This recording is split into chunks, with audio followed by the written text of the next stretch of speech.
রাশেদের কথাগুলো কেন জানি বিশ্বাস করতে পারলাম না আমি। মিলি কি সত্যিই এমনটা করতে পারে? আমি তো ওর সাথে অনেক দিন রিলেশনে ছিলাম। একটা চুমু পর্যন্ত খাইনি ওকে। কিন্তু বিশ্বাস না করেও তো উপায় নেই। রাশেদ তো আর আমাকে মিথ্যা বলবে না। আমাকে মিথ্যা বলে ওর কী লাভ? আর তাছাড়া ছবিগুলো তো মিথ্যা হতে পারে না। আর সে কি করে হাসানের সাথে এমন কাজ করলো? মিলি কি নিজ থেকেই এমন করেছে, নাকি হাসান তাকে বাধ্য করেছে? সব শেষে তো কাজটা সে করেছে, এটাই সত্য। মেয়েরা কি তাহলে সহজ সরল ছেলেদের চেয়ে প্লেবয় টাইপ ছেলেদেরকেই বেশি পছন্দ করে? স্পৃহার সাথেও কি আজ এমন কিছু হবে? না, এটা আমি ভাবতে পারছি না। স্পৃহার সাথে এমন কিছু হলে হয়তো মানুষের উপর থেকে আমার বিশ্বাসটা চিরতরে উঠে যাবে। স্পৃহাকে নিয়ে কেন জানি চিন্তা হতে লাগলো। একবার ফোন করে সব বলবো ওকে, যাতে করে ও হাসানের কাছ থেকে নিজেকে সেফ রাখতে পারে। স্পৃহার নাম্বারটা বের করে কয়েকবার ফোন দিলাম, কিন্তু সে ফোন ধরলো না। ভয়টা যেন আরও বাড়তে লাগলো। তাহলে কি স্পৃহা আর হাসান ওই একই নোংরামিতে ব্যস্ত, যেমনটা মিলি আর হাসান করেছিল?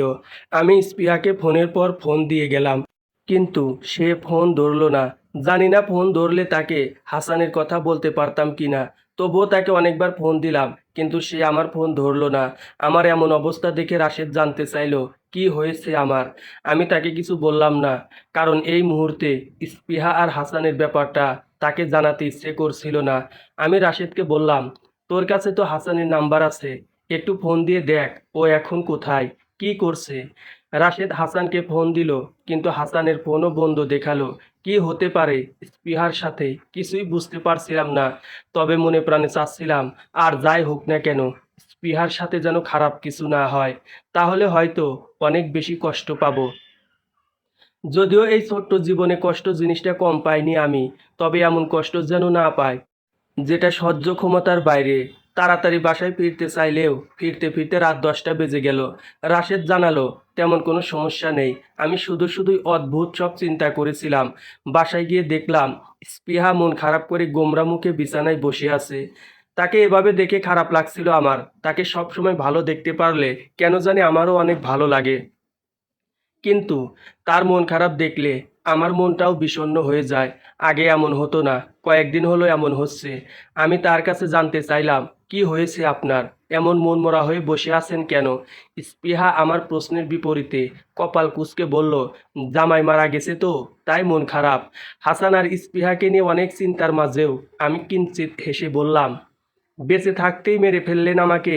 আমি তো আপনার পথের কাঁটা হইনি, তাহলে মারার কি দরকার? যে মানুষটা এমনিতেই মরা, তাকে মেরে কি লাভ বলেন?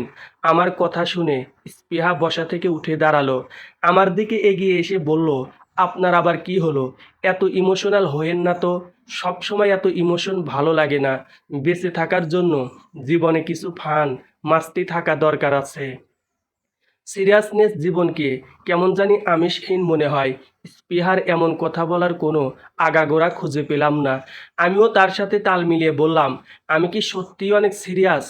তখন স্পৃহা হেসে বলল, বিন্দুমাত্র সন্দেহ নেই। আপনি আমাকে ওইভাবে একা রেখে চলে আসলেন কেন? স্পৃহার এমন প্রশ্ন শুনে আমি কিছুটা আশ্চর্য হলেও মনে মনে খুব খুশি হলাম। আমি তার দিকে তাকিয়ে বললাম, ও মা, একা কোথায়? আপনার বয়ফ্রেন্ডের কাছেই তো রেখে এলাম। বয়ফ্রেন্ডের কাছে বুঝি নিজেকে নিরাপদ মনে করেন না? তখন স্পৃহা বলল, তা করব না কেন? বাট আপনার ওভাবে আমাদেরকে একা রেখে আসা উচিত হয় নাই। আমি চেয়েছিলাম আপনিও আমাদের সাথে সারাদিন থাকেন, আমাদের সাথে ঘোরেন। আমি তাকে হাসানের আসল রূপটার কথা বলতে চাইলাম একটা মেয়ের সাথে তার বয়ফ্রেন্ডের ফিজিক্যালি সম্পর্কের কথা। কিন্তু ভয় হলো, স্পৃহা যদি আমার কথা বিশ্বাস না করে, যদি ভাবে হাসানকে তার চোখে খারাপ বানানোর জন্য আমি এসব বলছি, তাহলে তো ব্যাপারটা হিতে বিপরীত হয়ে যাবে।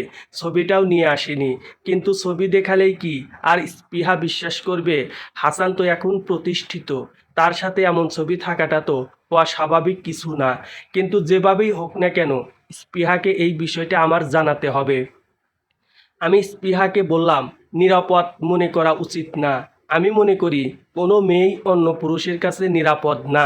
যেখানে নিজের আপনজনরাই সুযোগ পেলে ঝাঁপিয়ে পড়ে, সেখানে অন্য কারো কাছে নিরাপদ মনে করাটা বোকামি। আপনি বরং আপনার বয়ফ্রেন্ডের সম্পর্কে ভালোভাবে একটু খোঁজ খবর নিয়েন। বলা তো যায় না কার মনে কি আছে। আমার কথাগুলো শুনে যে স্পৃহা খুব একটা খুশি হতে পারল না, সেটা তার মলিন মুখটাই জানান দিচ্ছিল। নিজের বয়ফ্রেন্ড সম্পর্কে কেউ খারাপটা শুনতে চায় না, সবাই ভালোটা শুনতে চায়। স্পৃহাও তেমন। স্পৃহা মলিন মুখে বলল, এসব বলার কারণ কি? আমার বয়ফ্রেন্ডকে আমার চোখে খারাপ বানিয়ে আপনার কি লাভ? আমি তো আপনাকে চিনি না, জানি না, তবুও তো আপনার সাথে এক ছাদের নিচে বসবাস করছি। আপনার কাছে যদি নিজেকে নিরাপদ ভাবতে পারি, তাহলে আমার বয়ফ্রেন্ডের কাছে কেন নিজেকে নিরাপদ ভাবতে পারবো না? স্পৃহার কথায় কোনো যুক্তিসঙ্গত উত্তর খুঁজে পেলাম না আমি, তাই শুধু বললাম, আমার কোনো লাভ নেই। আমার মনে হলো তাই কথাগুলো বললাম। আর একটা কথা, খারাপ মানুষগুলো কিন্তু প্রথমে বিশ্বাসটা অর্জন করে নেয়। সে আশ্বাস দেয় সে খারাপ কিছু করবে না, কিন্তু সব শেষে দেখা যায় বিশ্বাসী মানুষটাই দুর্বলতার সুযোগ নিয়ে অনেক কিছু করে বসে। বিশ্বাসী মানুষগুলোকে ধোঁকা দেওয়া এই পৃথিবীর সহজ কাজগুলোর মাঝে একটি। আর আমি আপনাকে অনেকবার ফোন দিয়েছিলাম, আপনি ফোনটা ধরেননি কেন? তখন স্পৃহা বলল, আপনার কথা ঠিক আছে, তবে আপনিও তো এখন আমার সর্বনাশ করতে পারেন। তাই বলে কি আপনার সাথে থাকা বাদ দিয়ে দেব? ফোন ধরিনি কারণ ইচ্ছে করিনি, তাই। স্পৃহার কথা শুনে মনে হলো তার তো হাসানের সাথে চলে যাওয়ার কথা ছিল, কিন্তু সে আবার আমার সাথে থাকার কথা কেন তুলছে? আমি তাকে জিজ্ঞেস করলাম, আপনি তো বলছিলেন আপনার বয়ফ্রেন্ডের সাথে কথা হওয়ার পর দেখা হলেই তার কাছে চলে যাবেন, কিন্তু তার সাথে না গিয়ে এইখানে পড়ে রইলেন যে? তখন স্পৃহা বলল, কেন? আমি থাকাতে বুঝি আপনার অনেক বেশি সমস্যা হচ্ছে? স্পৃহার এমন কথা শুনে তাকে বলতে ইচ্ছে হলো, আমি তো চাই তুমি সব সময়ের জন্য আমার কাছে থেকে যাও, কিন্তু তুমি কি আমার চাওয়াটা রাখতে পারবে? কিন্তু আমি এটা না বলে তাকে বললাম, সমস্যা না, তবে আপনার পিছনে অলরেডি অনেক টাকা খরচ হয়ে গেছে। নিজের বাবা মাও তো সন্তানের জন্য এমনি এমনি কিছু করতে চায় না। আপনি আর কয়দিন থাকবেন এখানে? স্পৃহা জোরে নিঃশ্বাস ফেলে বলল, জানি না কতদিন থাকতে হবে। হাসান রাজশাহী থেকে আমার সাথে দেখা করতে এসেছিল। যেদিন পালিয়ে যাওয়ার কথা ছিল সেদিন ও ঢাকাতে আসার পর ছিনতাইকারীদের হাতে পড়েছিল। না হলে সেদিনই আমাকে রাজশাহী নিয়ে যেত, কিন্তু এখন যেহেতু থাকার মতো অবস্থা আমার আছে, তাই আর নিয়ে যাবে না। খুব তাড়াতাড়ি নাকি সে ট্রান্সফার হয়ে ঢাকায় আসবে, ততদিন এখানেই থাকতে হবে। আমি নিজের অজান্তেই বলে ফেললাম, ভালোই হয়েছে ঠিক মতোই ছিনতাইকারী ধরেছিল, না হলে সেদিন অনেক কিছুই হতে পারতো।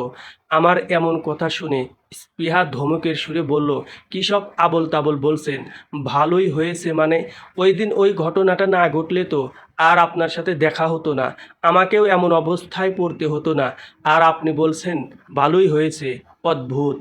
আমি প্রসঙ্গটা এড়িয়ে গিয়ে বললাম, আপনাকে একটা কথা বলি, রাগ করেন না। তখন স্পৃহা বলল, রাগ করার মতো হলে রাগ না করে থাকতে পারবো না। সে রাগ করবে জেনেও তাকে আমি বললাম, আপনার বয়ফ্রেন্ড কেমন যে আপনাকে একটা অবিবাহিত ছেলের সাথে এক ফ্ল্যাটে থাকতে দিচ্ছে? আমি যদি আপনার বয়ফ্রেন্ডের জায়গায় থাকতাম, তাহলে কখনোই আমি আপনাকে এভাবে একজন ছেলের সাথে এক বাসায় থাকতে দিতাম না। তখন স্পৃহা বলল, সবার মন মানসিকতা তো আর এক না। হাসান আমাকে বিশ্বাস করে বলেই থাকতে দিয়েছে, কারণ সে জানে আমি এমন কিছু করব না। আর আমার একা থাকতে ভয় লাগে, সেজন্যই আপনার সাথে শেয়ার করে থাকি। আমি অনেক চেষ্টা করেও যখন স্পৃহাকে হাসান সম্পর্কে কোনো নেগেটিভ ধারণা দিতে পারলাম না, তখন মনে মনে রাগ করে বললাম, যা, তোর জীবন তুই নষ্ট করবি, আমার কি? তোর ভালো চাই আর তুই ভাব নিচ্ছিস। স্পৃহার সাথে কথা বলে ঘুমাতে গেলাম, কিন্তু ঘুম এলো না। ভাবলাম অবনীকে একবার ফোন দিই। বাবা মা কি সব সত্য জানে, নাকি অবনী অভিমান করে, কিংবা তার মায়ের শোকে এখনো কিছু জানায়নি? কিন্তু অবনীর মা তো জানাতে পারে। মৃত্যুর আগে মানুষ চায় নিজের ভুলগুলো শুধরে নিতে। কারো কাছে খারাপ মানুষ হয়ে কেউ কখনো মরতে চায় না। মৃত্যুর আগে সবাই চায় নিজের জানা পাপ কাজগুলো থেকে নিজেকে মুক্ত করতে। সবার কাছে ক্ষমা চেয়ে নিতে চায়, সবাই ক্ষমাও করে দেয়। যতই শত্রুতা থাকুক না কেন, মৃত্যু পথযাত্রী একজন মানুষকে ক্ষমা করবে না এমন মানুষ হয়তো দুনিয়াতে নাই। তাহলে আমারও কি অবনীর মায়ের সাথে একবার দেখা করা উচিত? তাকে ক্ষমা চাওয়ার সুযোগ দেওয়া উচিত। কিন্তু আমার যে মন চায় না আমি ওই মহিলার কাছে যাই। মনের বিরুদ্ধে কি কোনো কিছু করা যায়? যায় না। গেলেও আমি আমার মনকে দুঃখ দিয়ে তার বিরুদ্ধে যেতে চাই না। তাই আমি অবনীকে ফোন দিলাম না।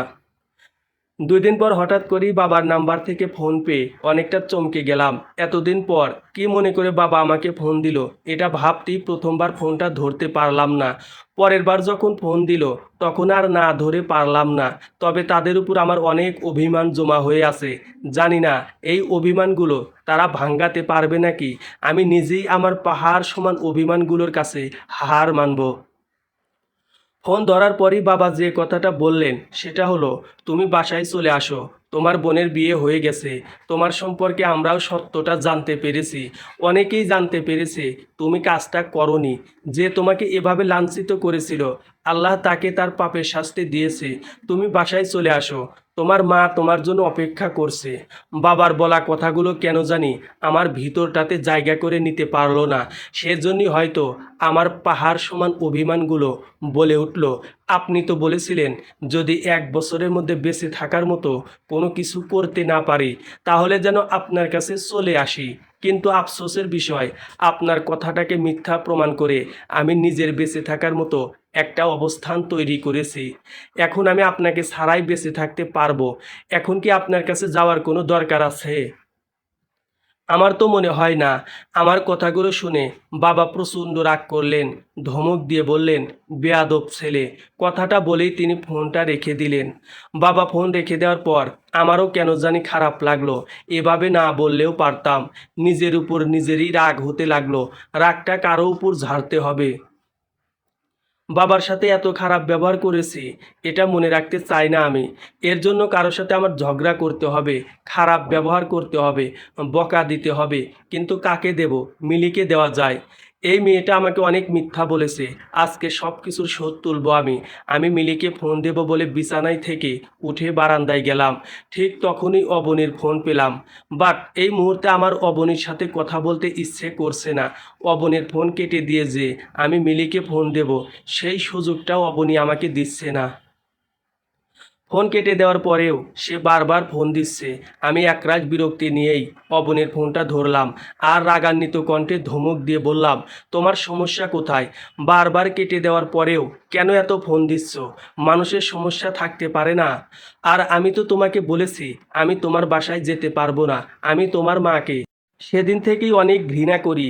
যেদিন আমার উপর সে মিথ্যা অপবাদ চাপিয়ে দিয়েছিল, সে মৃত্যু পথযাত্রী বলে আমি তার কাছে যাব, সে আমার কাছে ক্ষমা চাইবে আর আমি তাকে ক্ষমা করে দেব। এতটা ভালো মানুষ আমি না। আমি এখনও ওই দিনটির কথা ভুলিনি যেদিন তুমি আর তোমার মা আমাকে অপমান করে বাসা থেকে বের করে দিয়েছিলে। তুমি আমাকে অন্তত এই রিকোয়েস্টটা করো না, করলেও আমি রাখবো না। সত্যি বলছি, আমি তোমার মাকে মন থেকেই ঘৃণা করি। সে বেঁচে থাকতেও তাকে ঘৃণা করব, মরে গেলেও করব। তার প্রতি আমার ঘৃণাটা বিন্দুমাত্র কমবে না, কখনো না, কোনো দিন না। আমার কথাগুলো যে অবনীর ভিতরটাকে আঘাত করলো, ক্ষত বিক্ষত করলো সেটা আমি বুঝতে পারলাম। সেজন্যই হয়তো অবনী বিষণ্ণ কণ্ঠে আমাকে বলল, স্যার, মানুষ তো ভুল করলে স্বয়ং আল্লাহ তাকে ক্ষমা করে দেন। সে যদি মন থেকে আল্লাহর কাছে ক্ষমা চায়। আপনাকে যে মিথ্যা অপবাদ দিয়েছিল তার শাস্তি হিসেবে সে এমন একটা রোগে আক্রান্ত হয়েছে যে বেঁচে থাকতেও নরক যন্ত্রণা ভোগ করতে হচ্ছে তাকে। আর তার কাছে কেউ যেতে চায় না, তাকে সবাই দূর থেকে দেখেই চলে যায়। আল্লাহ তাকে তার পাপের শাস্তি দিয়েছে। সে মরার আগে একটা বার আপনার সাথে দেখা করতে চায়, কথা বলতে চায়, আপনার দুহাত ধরে ক্ষমা চাইতে চায়। আপনি কি তাকে সেই সুযোগটা দিবেন না? আপনি তো এতটা নিষ্ঠুর কখনো ছিলেন না। আমার মায়ের বেলায় কেন তাহলে এমন করছেন? একবার ভিতরটাকে প্রশ্ন করুন, আপনি কি কাজটা ঠিক করছেন? অবনীর কথা শুনে আমার প্রচণ্ড রাগ হলো। রাগে গড়গড় করতে করতে আমি বললাম, তুমি হয়তো এটাও জানো না, পৃথিবীতে সব ভুলের ক্ষমা হয় না। তোমার মায়ের খালাতো ভাইয়ের মান মর্যাদা অনেক উপরে, তার পরিবারের সমাজে অনেক কদর আছে, এলাকার সবাই তাদেরকে অনেক সম্মান করে, কেউ তাদের সম্পর্কে কখনো খারাপ বলতে পারেনি। তাই তোমার মা চায়নি তার কারণে পুরো পরিবারটা সবার কাছে হাসির পাত্র হোক। তোমার মা নিজের মান সম্মান নিয়ে কখনো ভাবিনি, কারণ তোমাদের তেমন কেউ ছিলই না যারা তোমার মায়ের এমন কাজে অপমান বোধ করবে। তোমার মা তার আপনজনদের সম্মান নিয়ে ভাবলো, তাদের পরিবার নিয়ে ভাবলো, কিন্তু সে একটা বারও ভাবেনি আমারও মান সম্মান আছে, আমারও পরিবার আছে, তারাও অপমানিত হতে পারে। তার আপনজনদের অপমান যাতে না হয় সেজন্যই তোমার মা এমনটা করেছে। আমি অনেকটা পরে হলেও বুঝতে পেরেছি, অন্য কারো সাথে কুকর্ম করার পর সেটা আমার উপর দিয়ে চালিয়ে দিয়েছে। এটাকে তুমি ক্ষমা করতে বলো, এটা ক্ষমা করার মতো কোনো কাজ না। দুনিয়ার আর সবাই পারলেও আমি পারবো না। আমার এমন কথা শুনে অবনী কেঁদে দিল, কাঁদতে কাঁদতে বলল, স্যার, পৃথিবীর কোনো মেয়ে কি নিজের মায়ের সম্পর্কে এমন কিছু শুনতে পছন্দ করবে? তার ভালো লাগবে? আমি তো এসব জানি, তাহলে কেন শুধু শুধু আমাকে মনে করিয়ে দিচ্ছেন আমার মা একজন খারাপ মানুষ, অন্য একজন ছেলের সাথে পরকীয়াতে লিপ্ত ছিল? হাজার খারাপ হলেও তো সে আমার মা। আমি তার খারাপটা শুনতে পারি না। মরার আগে তার একটাই ইচ্ছে, আপনার সাথে কথা বলবে সে। মেয়ে হিসেবে তো একজন মায়ের জন্য এটা করতেই পারি না। হোক না সে খারাপ, তবুও তো মা। আমার জায়গায় আপনি থাকলে কি করতেন বলেন? অবনীর এমন নীরব আত্মসমর্পণে খারাপ লাগলো আমার। তবে আমি নরম হলাম না। আমি তাকে বললাম, আমার মা এমন কিছু করলে তাকে কোনোদিন আমি মা বলে পরিচয় দিতাম না। তুমি হয়তো জানো না, একটু আগে আমি আমার জন্মদাতা বাবার সাথে কতটা খারাপ ব্যবহার করেছি। আমার মায়ের সাথেও কথা বলিনি। কারণ কি জানো? শুধুমাত্র তারা আমার খারাপ সময়ে আমার পাশে থাকেনি, আমাকে বিশ্বাস করেনি। যেখানে নিজের বাবা মায়ের সাথেই আমি আপোষ করলাম না, সেখানে তোমার মায়ের সাথে কি করে আপোষ করব? আমি মানুষটাই এমন, সবাইকে ভালোবাসতে চাই, সবার সাথে মিশতে চাই, কাউকে কখনো ঘৃণা করতে পারি না। কিন্তু যদি একবার ঘৃণা করা শুরু করি কাউকে, তাহলে শত চেষ্টা করেও তাকে আর ভালোবাসতে পারি না আমি। তোমার মায়ের ক্ষেত্রেও এমন হয়েছে। জানি না এই ঘৃণাটা কতদিন থাকবে, হয়তো সারা জীবন কিংবা 1 বছর। যদি আল্লাহ চায় তাহলে তোমার মা মারা যাওয়ার আগেই তার প্রতি আমার ঘৃণাটার সমাপ্তি হতে পারে। তবে এমনটা হওয়ার সম্ভাবনা নেই। তাই বলছি, আমাকে আর ফোন করে অনুরোধ করো না। আমি তোমার অনুরোধ রাখতে পারবো না। অবনী দুঃখ ভারাক্রান্ত হৃদয়ে আমাকে অনুরোধ করে, কিন্তু আমি তার অনুরোধ রাখি না। অপমান অবহেলা একজন মানুষকে কতটা নিষ্ঠুর করে তুলতে পারে সেটা বোধহয় আমার থেকে ভালো আর কেউ জানে না। সময়ের ব্যবধানে আমিও যে অনেকটা পরিবর্তন হয়ে গেছি সেটা আজ খুব করে বুঝতে পারলাম। আগে এমন ছিলাম না আমি, সত্যি বলছি। এতটা পাষাণ কখনোই ছিলাম না আমি। কিন্তু আমার খুব কাছের মানুষগুলোই আমাকে এমন বানিয়েছে। সবার দুঃখে আমার ভিতরটা কেঁদে উঠত, কিন্তু এখন আর কাঁদে না। এখন মনে হয় এগুলো সব অভিনয়। নিজের প্রয়োজনে সবাই সবার কাছে নত হয়, প্রয়োজন ছাড়া কেউ কারো কাছে নত হয় না। অবনীর মা যদি কঠিন অসুখে আক্রান্ত না হতো, তাহলে হয়তো সে আমার কাছে কখনোই ক্ষমা চাইতো না। আমার বাবা মা যদি সত্যিটা না জানতে পারতো, তাহলে তারাও হয়তো আমাকে ফোন দিত না। তাই এসব মানুষের প্রতি আমার ভিতরটাতে আর কোনো মানবতা কাজ করে না। অবনী প্রতিবারের মতো এবারও হতাশ হয়ে ফোন রেখে দেয়। আমি মিলিকে ফোন দিলাম, কিন্তু তার ফোন ওয়েটিং। অনেকবার ফোন দেওয়ার পর মিলি ফোন ধরলো। ফোন ধরে তিরস্কারের সুরে বলল, আজ কি রবি পশ্চিম দিকে উঠেছিল নাকি? তুমি আমাকে নিজ থেকে ফোন দিলে।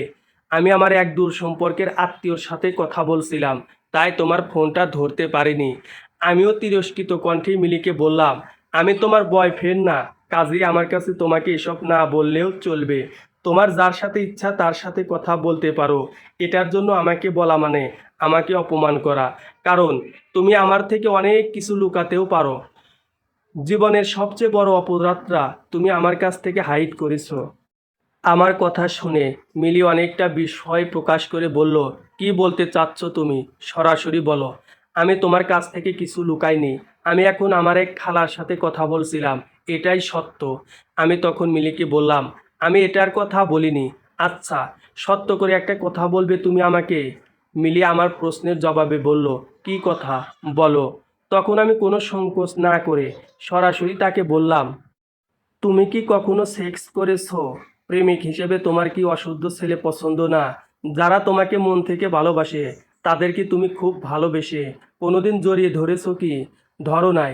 অথচ যারা তোমাকে মন থেকে ভালোবাসেনি, ভালোবেসেছে শুধু তোমার দেহকে, তাদেরকে তুমি নিজের সমস্ত কিছু সঁপে দিয়েছো, তাদের সাথে বিছানায় রাত কাটিয়েছো।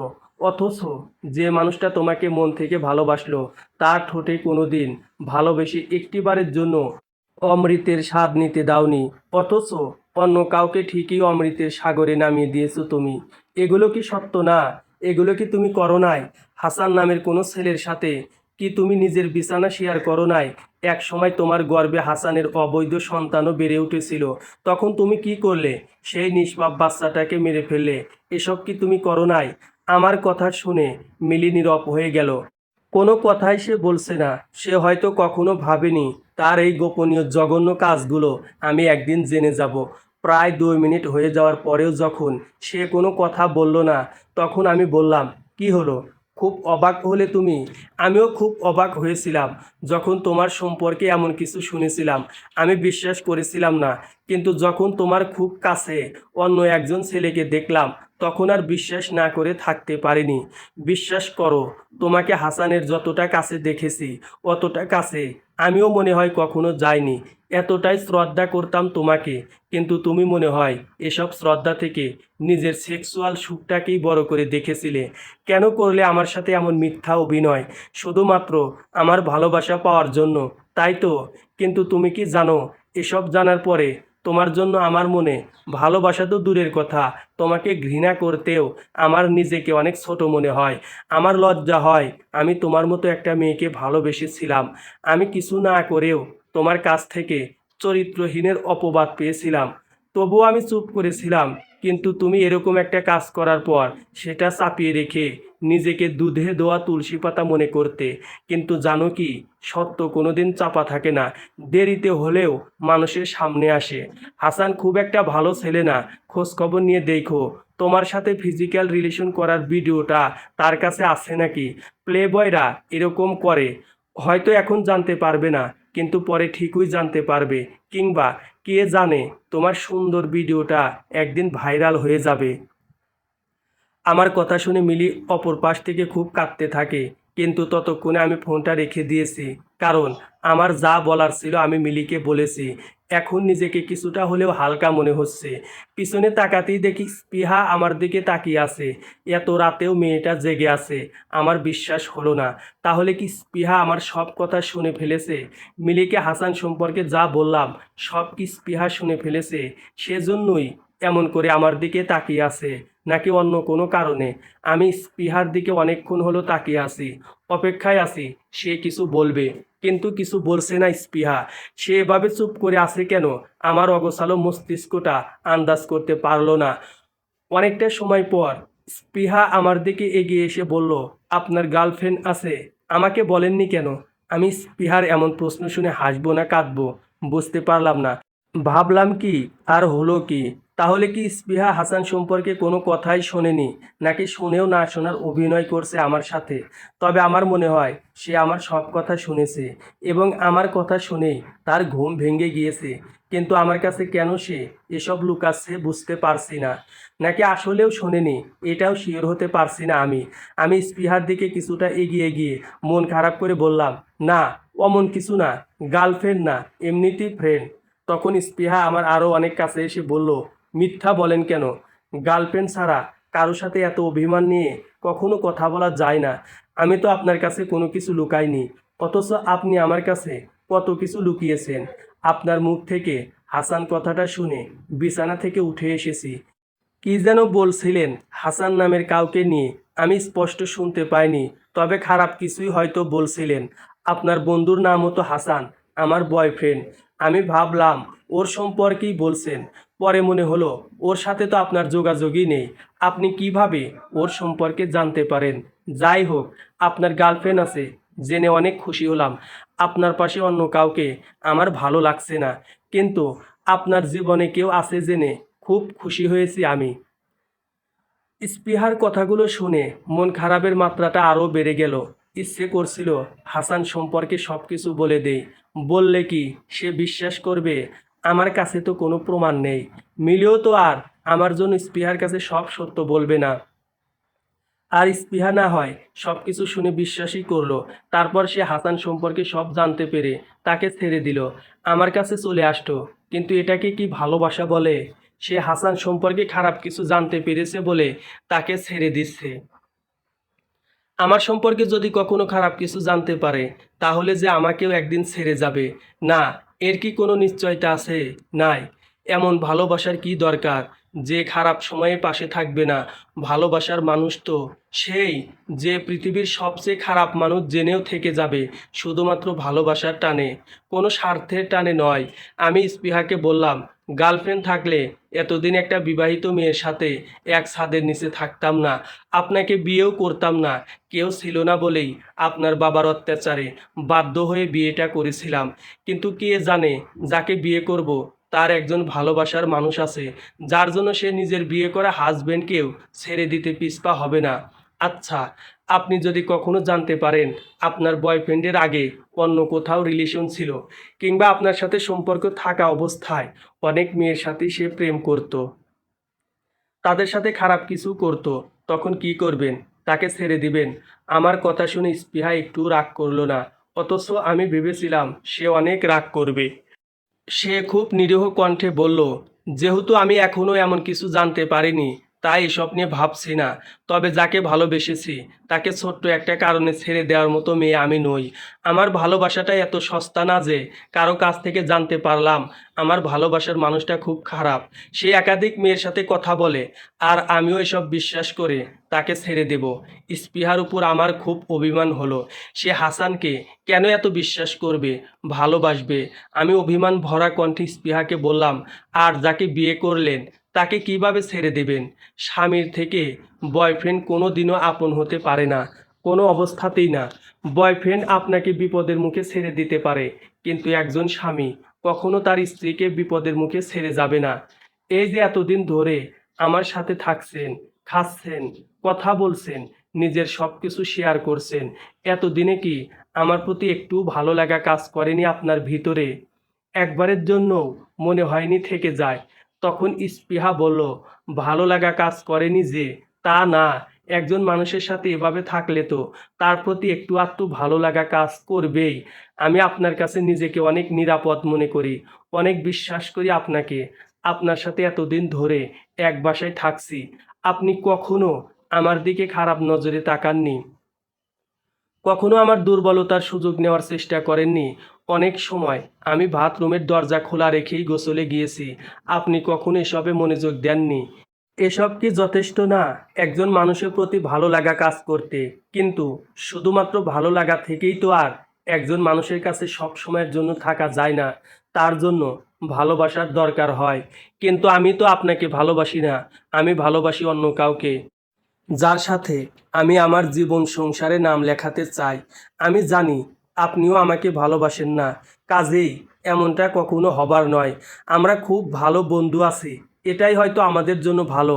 তবে একজনকে ভালোবাসা অবস্থায় যদি অন্য কাউকে ভালোবাসা যেত, তাহলে অবশ্যই আমি আপনাকে ভালোবাসতাম।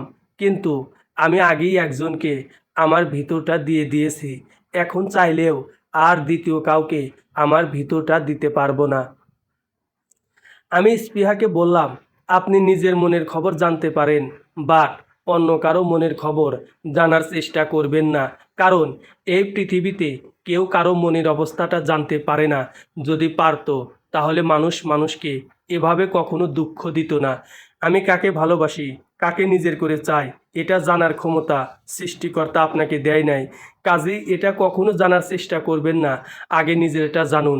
আপনি কাকে ভালোবাসেন সেটা জানুন, নিজেকে প্রশ্ন করুন, যাকে ভালোবাসেন তার সাথে আপনার সময় কাটাতে ভালো লাগে নাকি অন্য কারোর সাথে? কথাগুলো বলে আমি বারান্দা থেকে নিজের রুমে চলে যাই। আমি চলে গেলেও স্পৃহা বারান্দায় দাঁড়িয়ে মেঘে ঢাকা আকাশটা দেখতে থাকে। আজ আকাশটাতে অনেক মেঘ জমেছে, সেটার দিকেই স্পৃহা মুগ্ধ চোখে তাকিয়ে আছে।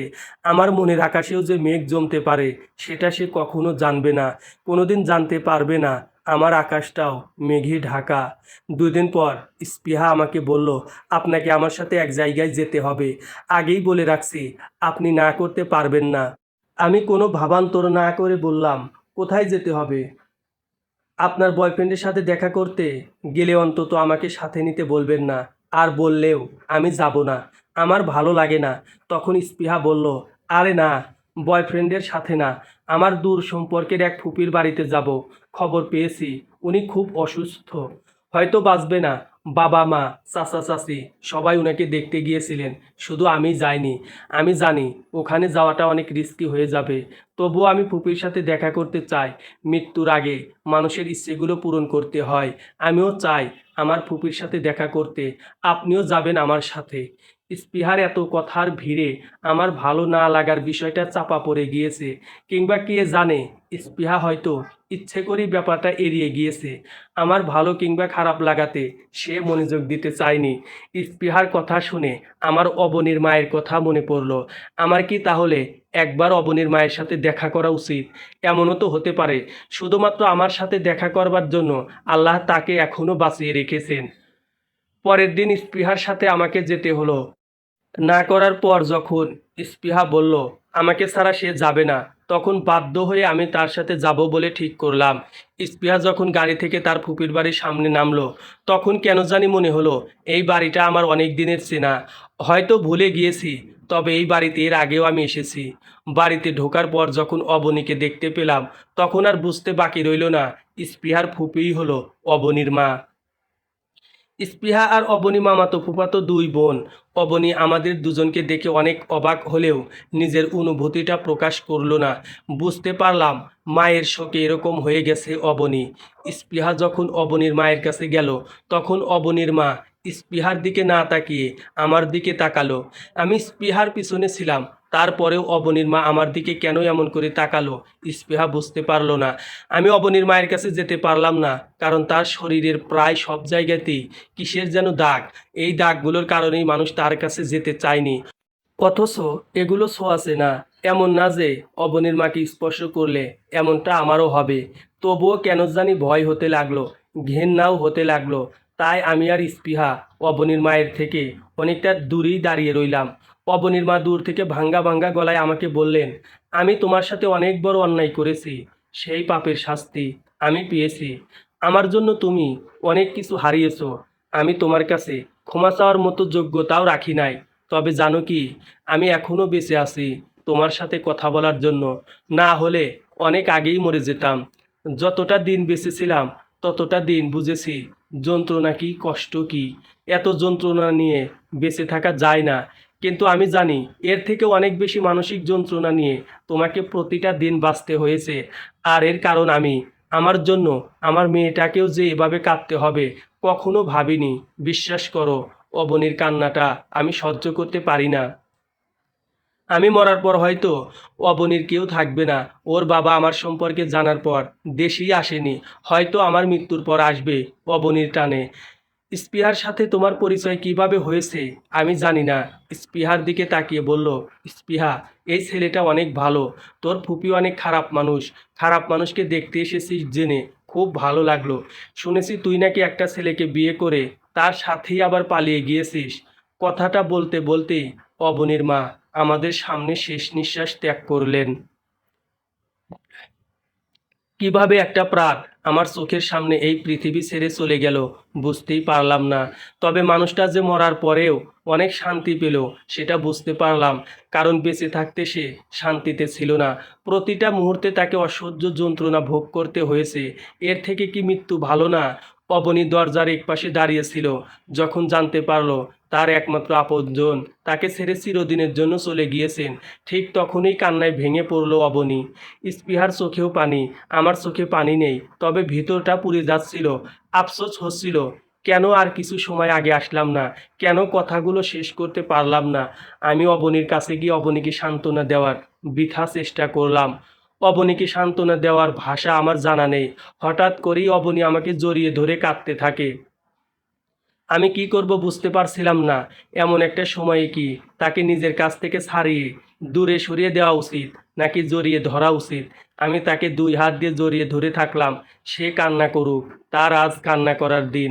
আমাকে জড়িয়ে ধরে সে কাঁদছে, এটা স্পৃহা সহ্য করতে পারছে না। তাই হয়তো আমার কাছে এসে অবনীকে আমার কাছ থেকে ছাড়িয়ে নিয়ে নিজে অবনীকে সান্ত্বনা দিতে লাগলো। অবনীকে জড়িয়ে ধরে স্পৃহাও কাঁদতে লাগলো, কারণ স্পৃহা জানে অবনীর আপন বলতে ওই একজন ছাড়া আর কেউ রইল না। স্পৃহার কান্না থেমে গেলেও অবনীর কান্না থামে না, সে অনবরত কাঁদতে থাকে। মানুষ তার আপনজনকে হারিয়ে কতটা আঘাত পেতে পারে সেটা অবনীকে দেখে আমি উপলব্ধি করছি। অবনীর মায়ের জন্য অবনীর কান্নাটা শোভা পায়। সে একজন খারাপ মানুষ ছিল, এটা জানার পরেও অবনী তার জন্য চোখের জল ফেলছে। আমারও তো এমন একদিন আসবে যেদিন বাবা মায়ের মৃত্যুতে কাঁদতে হবে।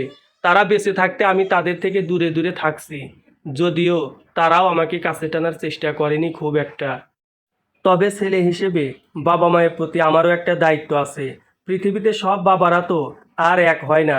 আমার বাবাও হয়তো একটু আলাদা, তাই আমার সাথে এমন করেছে। অবনী যদি তার মায়ের সব কিছু জানার পরেও মৃত্যুর আগে তার পাশে থেকে সেবা যত্ন করতে পারে, একজন আদর্শ সন্তানের দায়িত্ব পালন করতে পারে, তাহলে আমি কেন পারবো না শেষ বয়সে আমার বাবা মায়ের পাশে থাকতে। সত্যি বলতে অবনীকে দেখে নিজের বাবা মাকে অনেকটা মিস করেছি। এমনটা আগে করিনি, কিন্তু আজ মনে হলো আমার মাও হয়তো আমার জন্য কাঁদে, যেমনটা অবনীর মা মরার আগে অবনীর জন্য কেঁদেছিল। 2 দিন অবনীর ওখানে থাকলাম আমরা, তারপর চলে আসলাম। অবনী এতটাই ভেঙে পড়েছিল যে সে আমার আর স্পৃহা সম্পর্কে জানার আগ্রহ প্রকাশ করেনি একটিবারের জন্যেও। অথচ আমি ভেবেছিলাম আমাকে আর স্পৃহাকে এভাবে একসাথে দেখে অবনী অনেক প্রশ্ন করবে, অনেক কিছু জানতে চাইবে, কিন্তু তেমন কিছুই জানতে চাইল না অবনী। তার মানে কি অবনীর ইমোশনগুলো তার মায়ের জন্য ছিল, আমার জন্য ছিল না। সে তার মায়ের জন্য আমার কাছে ফোন দিয়ে কান্না করত। অনেক দিন আগে আমাকে ভালোবাসতে চেয়েছিল, এমন তো না যে আমাকে ভালোবেসেছিল। এতদিনে নিশ্চয়ই ভালোবাসার মতো কাউকে খুঁজে নিয়েছে অবনী। আমিও এটাই চেয়েছি। আমি চাইনি সে আবার আমাকে ভালোবাসুক। আগে হয়তো তার ভালোবাসাটা আমি ফিরিয়ে দিতে পারতাম না, কিন্তু এখন তাকে গ্রহণ করার মতো অবস্থায় আমি নেই। কাজেই অবনী যদি নিজের সুখের জন্য কাউকে খুঁজে নিয়ে থাকে, তাহলে আমার চেয়ে খুশি আর কেউ হবে না।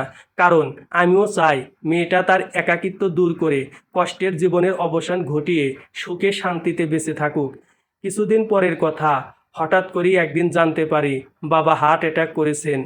যখন খবরটা শুনতে পেলাম তখন রাত 8টার মতো বাজে। আমি তখন স্পৃহার সাথে খাবার খাচ্ছিলাম। খবরটা শোনার পরে আমার কোনো কিছুই মনে ছিল না। তিনি আমাকে বাসা থেকে বের করে দিয়েছিলেন, সবার সামনে আমাকে সন্তান বলে অস্বীকার করেছিলেন, কাউকে বলেননি যে তার একটা ছেলে আছে। এসব কিছুই কেন জানি মনে করতে পারলাম না আমি। শুধু তখন একটা কথাই মনে হলো, হাসপাতালে যে মানুষটা মৃত্যুর সাথে পাঞ্জা লড়ছে সে মানুষটা আমার বাবা। মানুষটা আমাকে এই পৃথিবীর আলো দেখিয়েছেন। আমি খাবার টেবিল থেকে উঠেই একটা দৌড় মারলাম। যেভাবেই হোক, যে করেই হোক, আমাকে হাসপাতালে পৌঁছাতে হবে। স্পৃহা আমার এমন অদ্ভুত ব্যবহারে অনেকটা সারপ্রাইজড হলো। আমার কাছে জানতে চাইলো কি হয়েছে। আমি তাকে কিছু বলার প্রয়োজন মনে করলাম না। 1 ঘন্টার মধ্যে কিভাবে কি করে আমি হাসপাতালে পৌঁছালাম জানি না, তবে পৌঁছালাম। হয়তো বাবা নামের ভালোবাসার শক্তিটাই আমাকে অলৌকিকভাবে পৌঁছে দিয়েছে। আমি হাসপাতালের ভিতরে গিয়ে দেখলাম আমার মা কাঁদছে, বোনটাও এসেছে। সবাইকে কাঁদতে দেখে আমারও চোখ দিয়ে 2 ফোঁটা জল গড়িয়ে পড়ল। একসময় আমি ভেবেছিলাম এরকম বাবার জন্য আমি কখনো নিজের চোখের জল ফেলবো না, কিন্তু ভাগ্যের কি নির্মম পরিহাস, আজকে না চাইতেও আমাকে আমার বাবার জন্য চোখের পানি ফেলতে হচ্ছে। আমার খুব ইচ্ছে করলো মায়ের কাছে দৌড়ে গিয়ে মায়ের আঁচলের নিচে মন ভরে কাঁদি। কতটা দিন মায়ের সাথে কথা বলিনি আমি। আমি কি তাহলে আমার মাকে ভুলে গিয়েছিলাম? মায়ের কান্নাটা আমার সহ্য হচ্ছিল না। আমি কখনোই আমার মাকে এভাবে কাঁদতে দেখিনি। যে মানুষটা সব সময় হাসি খুশি থাকতো, সেই মানুষটার চোখটা আজ জলে ভরা। এই হাসপাতালে এর আগেও আমি এসেছিলাম রাশেদের কাছে। আমি রাশেদকে খুঁজতে লাগলাম। অনেকক্ষণ খোঁজাখুঁজির পর রাশেদের সাথে দেখা হলো। রাশেদ আমার বাবা মাকে চিনতো না, আমি বলার পরেই ও চিনতে পারলো। ও যখন বলল ছোট্ট একটা অপারেশন করতে হবে বাবার, তখন আমার ভিতরটা কেঁপে উঠল, ভয় কাজ করতে লাগলো। আমার মনে হলো আমি আমার জীবনে প্রথমবারের মতো খুব খুব কাছের কাউকে হারাতে যাচ্ছি। সেই মানুষটা আমার বাবা। আমি মানসিকভাবে খুব দুর্বল হয়ে পড়লাম। বাবার রক্তের গ্রুপ আমার সাথে মিল ছিল। অপারেশন থিয়েটার যাওয়ার আগ পর্যন্ত আমার মা আর বোন জানতেনই না যে বাবাকে আমি রক্ত দিচ্ছি। আল্লাহর রহমতে ভালোভাবে অপারেশনটা হয়ে গেল। যেটা নিয়ে ভয় করেছিলাম সেরকম কিছু হয়নি। বাবা সুস্থ আছেন জেনে ইচ্ছে হলো তার সাথে একবার দেখা করে যায়, কিন্তু আমি করলাম না। চুপ করে যেমন এসেছিলাম ঠিক তেমনিভাবেই চলে যাচ্ছিলাম। হঠাৎ করেই পিছন থেকে আমার নাম ধরে কেউ ডেকে উঠল। এই ডাকটা আমার বহুদিনের পরিচিত। এই নামে আমাকে শুধু একজন মানুষই ডাকতো, খোকা বলে শুধু। আমার মা আমাকে ডাকতো, আদর করে মা আমাকে এই নামে ডাকতো। শেষ কবে মা আমাকে এই নামে ডেকেছেন আমার মনে নেই। পিছন দিকে তাকাতেই দেখি আমাকে ডাকছে। আমি আর নিজেকে আটকে রাখতে পারলাম না। দৌড়ে গিয়ে মাকে জড়িয়ে ধরলাম। মায়ের ডাক উপেক্ষা করার ক্ষমতা পৃথিবীর কোনো সন্তানের নেই। কেউ মায়ের ডাক উপেক্ষা করে থাকতে পারে না, আমিও পারিনি। মা যখন আমার গালে হাত রেখে বললেন, আমাকে ছেড়ে থাকতে বুঝি তোর কষ্ট হয় না? একবারও মনে হয় না তোর মাকে আমরা না হয় ভুল করেছিলাম, কিন্তু তুই তো সব কিছু জানার পরেও আমাদের ছেড়ে থাকছিস। তোর বাবা কেমন মানুষ সেটা তো তুই জানিস। তোর সাথে কিংবা তোর বোনের সাথে কখনো খুব ভালোবাসা নিয়ে কথা বলেনি। উনি মানুষটাই এমন, নিজের ভালোবাসাটা ঠিকমতো প্রকাশ করতে পারে না। আমি মানুষটার সাথে অনেক বছর ধরে সংসার করছি। আমি জানি মানুষটা কেমন।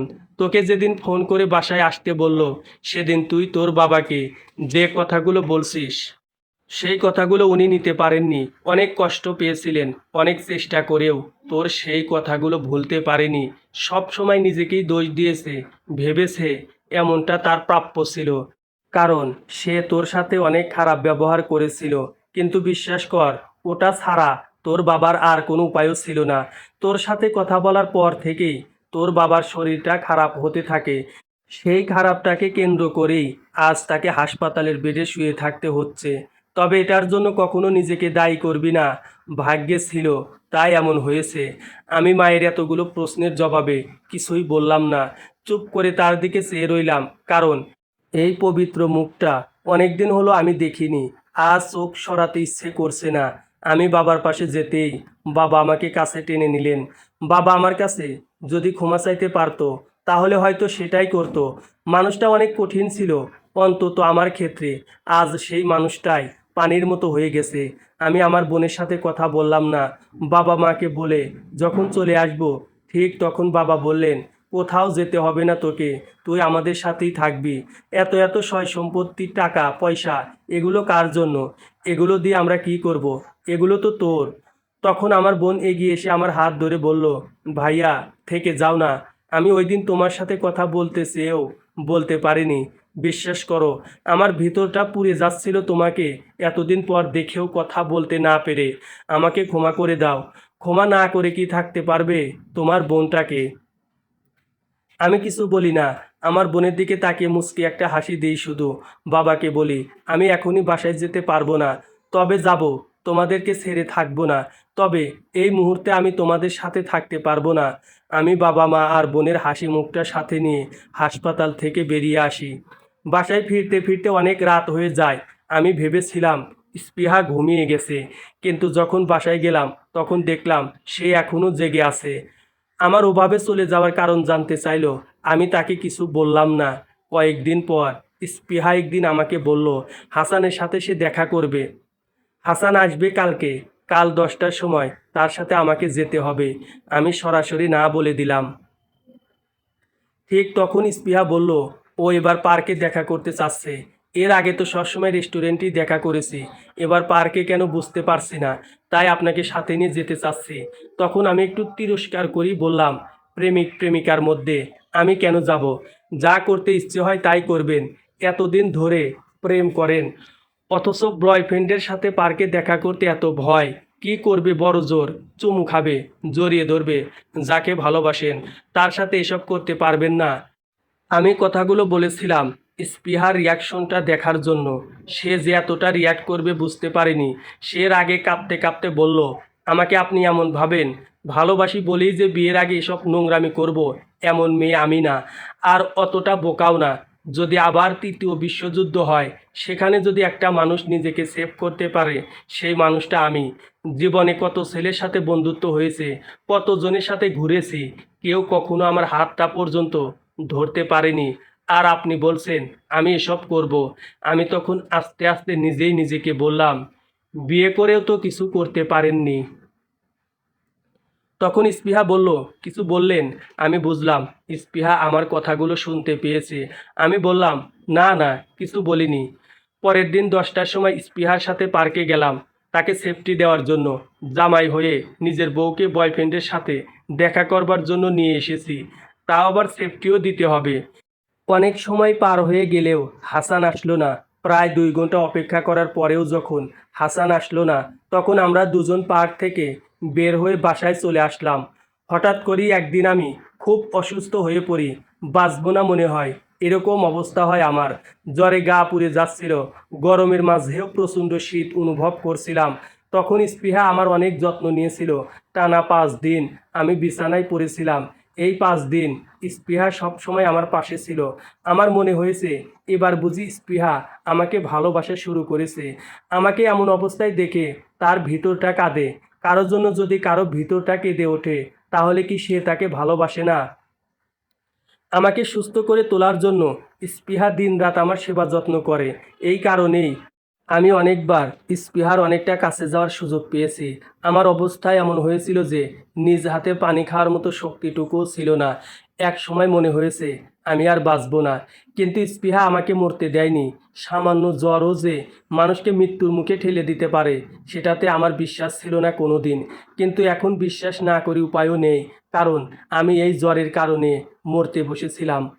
একবার ভাবলাম বাসায় জানাই আমি খুব অসুস্থ। আবার মনে হলো বাবা মা আমার এমন অবস্থার কথা জানতে পারলে আমার কাছে চলে আসবে। তখন তো তারা স্পৃহাকে দেখে ফেলবে, ভাববে আমি তাদেরকে না জানিয়ে বিয়ে করে ফেলেছি। কিংবা কপাল খারাপ থাকলে এটাও ভাবতে পারে আমি মেয়ে নিয়ে আলাদা বাসায় থাকছি, ফুর্তি করে বেড়াচ্ছি। বাবা মা হলেও তো তারা মানুষ, আর মানুষ যা দেখে তাই বিশ্বাস করে, অন্তত সত্য মিথ্যা পরখ করার আগ পর্যন্ত। কিন্তু ততদিনে নির্দোষ মানুষটাকে ভুক্তভোগী ঠিকই হতে হয়, যেমনটা একবার আমি হয়েছিলাম। কাজেই অবস্থা অনেক খারাপ হলেও আমি বাবা মা কিংবা আমার বোনকে আমার এমন মারাত্মক অসুস্থ হওয়ার খবরটা জানালাম না। প্রায় 14 দিন পর আমি পুরোপুরি সুস্থ হলাম। আমার অসুস্থতা যে স্পৃহা আর আমাকে আগের থেকে অনেকটা ক্লোজ হতে সাহায্য করছে, সেটা আমি বুঝতে পারি। একদিন রাতে দেখলাম স্পৃহা কার সাথে যেন ফোনে কথা বলছে। আমি খুব স্পষ্ট শুনতে পেলাম সে কাকে যেন বলছে। আমি আসলে হাসানকে ভালোবাসি নাকি ওকে ভালোবাসি, আমি অনেকটা কনফিউজড। ওর সাথে আমার সময় কাটাতে অনেক ভালো লাগে। ওর সাথে থাকলে আমার মনে হয় না আমি খারাপ থাকি। আমি হাসানের সাথে কোথাও একা যেতে সাহস পাই না, ইচ্ছে হয় না। কিন্তু ওর সাথে ঠিকই আমি যে কোনো জায়গায় যাওয়ার সাহস পাই। ও যখন আমার পাশে থাকে, তখন আমি হাসানকে খুব একটা মনে করতে পারি না। কিন্তু হাসানের সাথে থাকলে ঠিকই ওকে আমার মনে পড়ে। ও যেদিন আমাকে আর হাসানকে রেখে চলে আসলো, সেদিন সারা দিন আমি হাসানের সাথে থেকেও ওকে খুব মিস করেছি। মনে হয়েছে ও আমার সাথে থাকলে কতই না ভালো লাগতো। অথচ হাসান আমাকে সেদিন কত সুন্দর সুন্দর জায়গায় ঘুরিয়ে দেখালো, আমার মন ভরলো না। এত কিছুর পরেও মনে হয় আমি যদি হাসানকে ভালো না বাসি, তাহলে আমি প্রতারক হব, বেঈমান হব। একজনকে ভালোবাসা অবস্থায় অন্য কাউকে ভালোবাসার মতো অপরাধ করেছি আমি। আমার ওর সাথে থাকতে ভালো লাগে, ওকে আমি ভালোবাসি কি না সেটা বুঝতে পারি না। এমন কেন হয় আমার সাথে, আমি কেন বুঝতে পারি না? আচ্ছা, এমন কি কারো সাথে হয় একজনকে ভালোবাসা অবস্থায় অন্য কারো প্রতি ভালো লাগা, ভালোবাসার সৃষ্টি হয়? এটা তো অন্যায়। আমি কি সেই অন্যায়টাই করছি না? হাসানকে আমি কথা দিয়েছি সব সময় ওর পাশে থাকবো, আমি কখনো ছেড়ে যাব না। আর এখন আমার অন্য একটা মানুষের সাথে থাকতে ভালো লাগে। আমি তো ভালোবাসার মানুষের কাছে কখনোই একজন প্রতারক প্রেমিকা হিসাবে বেঁচে থাকতে চাই না। আমি আমার ভালোবাসার মানুষের বিশ্বাসটা ধরে রাখতে চাই। হাসান আমাকে অনেক বিশ্বাস করে বলেই একটা ছেলের সাথে এক ছাদের নিচে এক বাসায় আমাকে থাকতে দিয়েছে। আর আমি কিনা তার বিশ্বাসটাই ভাঙতে শুরু করেছি। আমি স্পৃহার মুখ থেকে নিজের সম্পর্কে এমন কথা শুনে খুব অবাক হলাম না, কারণ এই কয়েকদিন স্পৃহাকে দেখে বিষয়টা আমি একটু হলেও বুঝতে পেরেছি। সে আসলে দ্বিধাদ্বন্দ্বে ভুগছে। ওই দিন হাসান না আসার কারণে আমাদের দুজনকে কি একটা অবস্থায় না পড়তে হয়েছিল। যদিও অবস্থাটা আমার জন্য খারাপ ছিল না, আমি মনে প্রাণে চেয়েছিলাম এমন কিছু হোক। পরে যখন হাসান স্পৃহাকে বলেছিল তার একটা কাজ ছিল, সে কারণেই আটকে গিয়েছিল, তাই আসতে পারেনি, তখন স্পৃহা বিষয়টা চেপে গিয়েছিল। সে হাসানকে একবারের জন্য জিজ্ঞেস করেনি কেন সে ফোন করে জানায়নি সে আসতে পারবে না। কিন্তু স্পৃহা তেমন কিছু হাসানকে বলেনি, খুব সাধারণভাবে নিয়েছে স্পৃহা বিষয়টাকে। অথচ সে হাসানের উপর অনেক রাগ করতে পারত, অনেক অভিমান করতে পারত, কিন্তু এসবের কোনো কিছুই সে করেনি। এসব কি প্রমাণ করে না স্পৃহা আমার প্রতি একটু হলেও দুর্বল? আমি যদি একটু বেশি আশা করি তাহলে হয়তো স্পৃহা আমাকে ভালোবাসে। ভালোবাসার মানুষের কাছ থেকে প্রত্যাশা একটু বেশিই থাকে। আর আমি যদি ভুল না ভাবি তাহলে এই কয়েকটা দিনের ব্যবধানে স্পৃহা নামক সুন্দর মনের মেয়েটাকে আমি ভালোবেসে ফেলেছি। আমি স্পৃহার সব কথাই শুনলাম, কিন্তু অপর পাশের মানুষটা আসলে কে সেটা আজ করতে পারলাম না। অবনী নয় তো? এমন না তো? গোপনে গোপনে আমার বিষয়টা স্পৃহা অবনীর সাথে অনেক আগেই শেয়ার করেছে। অবনী ছাড়া সে আর কার সাথে কথা বলবে? আমার জানা মতে তো তার এসব কথা বলার মতো অবনী ছাড়া আর কেউ নাই। আমার ধারণা ভুলও হতে পারে, অবনী ছাড়া অন্য কোনো বন্ধু কিংবা বান্ধবীর সাথেও কথা বলতে পারে সে, কারণ সুন্দরী মেয়েদের বন্ধু বান্ধবীর অভাব হয় না। তবে স্পৃহার তেমন কোনো বন্ধু বান্ধবীকে আমার চোখে পড়েনি কখনো। সে কারণেই হয়তো মনে হলো সে অবনীর সাথেই কথা বলছে। আমার অনেক সময় স্পৃহার উপর অনেক রাগ হয়, এত ভালোবাসার পরেও কেন সে আমার ভালোবাসাটা বুঝতে পারে না। আমি আর আমার সৃষ্টিকর্তা জানে আমার ভালোবাসার মাঝে কোনো ফাঁক নেই, শুধু স্পৃহা জানে না। আমি তাকে কখনো জানাতেও চাই না। সে যদি আমাকে কখনো সত্যিই ভালোবাসে তাহলে সে আমার ভিতরটাকে উপলব্ধি করবে, আমার কাছে ছুটে এসে আমাকে জড়িয়ে ধরে কান্না করবে। আমি তার চোখের জল মুছে দিয়ে তার কপালে আলতো করে একটা চুমু এঁকে দেব। আমি জানি না এমন কোনো দিন আমার জীবনে আসবে কিনা, তবে সত্য এটাই, আমি এমন একটা দিনের জন্য প্রতিনিয়ত অপেক্ষা করি। আমি বুঝতে পারি না কেন সে আমাকে রেখে হাসানের কাছে যেতে চায়। আবার যখন আমি নিজেকে স্পৃহার জায়গায় নিয়ে ভাবি তখন মনে হয় স্পৃহার কোনো ভুল নেই, কারণ আমার আগে সে হাসানকে ভালোবেসেছে। আর সবচেয়ে বড় কথা, হাসান সম্পর্কে সে এখনও অনেক ভালোই জানে। খারাপটা এখনো জানতে পারেনি, তাহলে সে আমাকে রেখে হাসানকে ভালোবাসলে দোষটা কোথায়? আমি তো কোনো দোষ দেখি না। আমার ধারণা ভুল হলো না। পরের দিন সকাল পেরিয়ে বিকেলবেলা আমি বুঝতে পারলাম রাতে স্পৃহা অবনীর সাথেই কথা বলছিল। যখন এটা জানতে পারলাম তখন একটু ভয় হলো আমার। এমন তো না অবনী আমার বিষয়টা অনেক আগে থেকেই জানে? স্পৃহা তাকে অনেক আগেই জানিয়েছে আমার কথা। সেজন্যই কি অবনীর মায়ের মৃত্যুর দিন স্পৃহা আর আমাকে একসাথে দেখে খুব একটা সারপ্রাইজড হয়নি অবনী? রাতে স্পৃহাকে যতটা আপসেট দেখছিলাম এখন ততটা মনে হচ্ছে না, অনেকটা স্বতঃস্ফূর্তই মনে হচ্ছে তাকে। স্পৃহা তখন আমাকে বলল অবনীর বিয়ে ঠিক হয়েছে, 2 দিন পর বিয়ে, আমাদেরকে যেতে বলেছে। ছেলে ডাক্তার, ওর বাবা চলে যাওয়ার আগে ওর বিয়েটা দিয়ে যেতে চান। ওর বাবা চাচ্ছে না অবনী একা একা থেকে একাকিত্বের যন্ত্রণা ভোগ করুক, তাই এত তাড়াতাড়ি বিয়ে হচ্ছে ওর।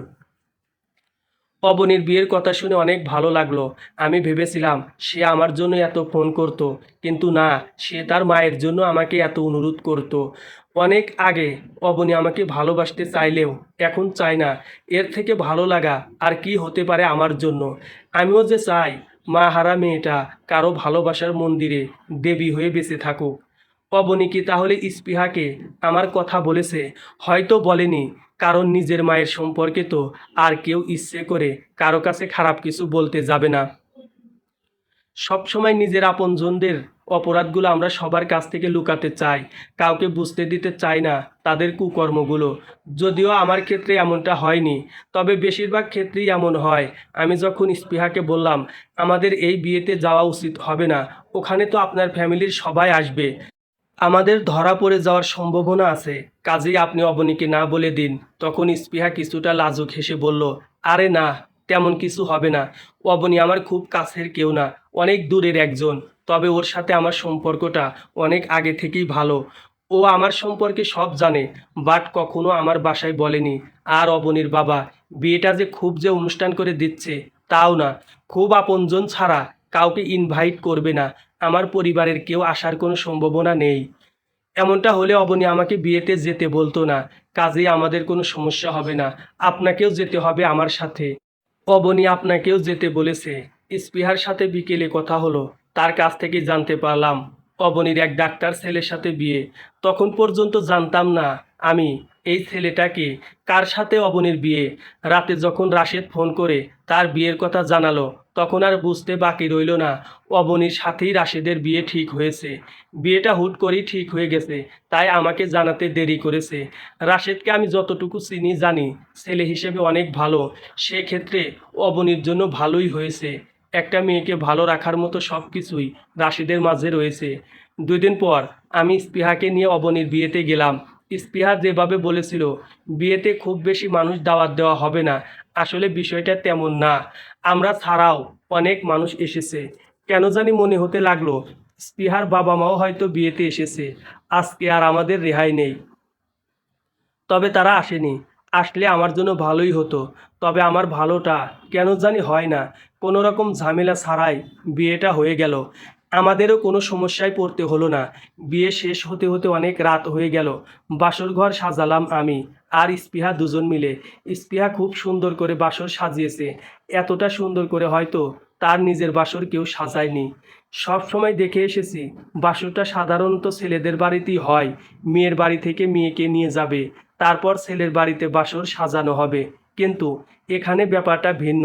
রাশেদের তেমন আপন বলতে কেউ না থাকায় বাসরটা অবনীদের বাসাতেই করতে হচ্ছে, যেমনটা আমাকে করতে হয়েছিল।